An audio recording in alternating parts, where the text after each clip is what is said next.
ভারতের পশ্চিমবঙ্গের রাজধানী কলকাতার মেয়র পদ থেকে পদত্যাগ করেছেন ফিরহাদ হাকিম। তার এই সিদ্ধান্তকে পশ্চিমবঙ্গের ক্ষমতাসীন তৃণমূল কংগ্রেসের চলমান রাজনৈতিক সংকটের প্রেক্ষাপটে তাৎপর্যপূর্ণ বলে মনে করা হচ্ছে।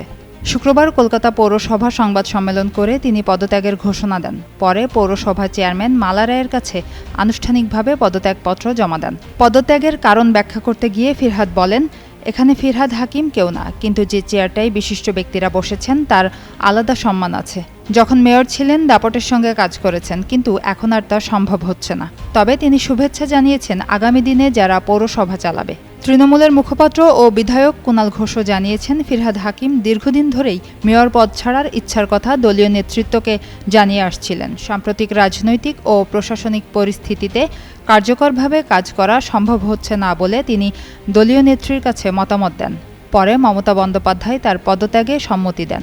2018 সালের 3 ডিসেম্বর কলকাতার মেয়রের দায়িত্ব গ্রহণ করেছিলেন ফিরহাদ হাকিম। প্রায় 7.5 বছর দায়িত্ব পালনের পর মেয়াদ শেষ হওয়ার কয়েক মাস আগেই তিনি পদ ছাড়লেন।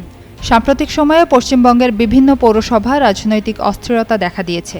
এই পরিস্থিতিতে ফিরহাদের পদত্যাগকে কলকাতার স্থানীয় রাজনীতিতে একটি গুরুত্বপূর্ণ ঘটনা হিসেবে দেখা হচ্ছে।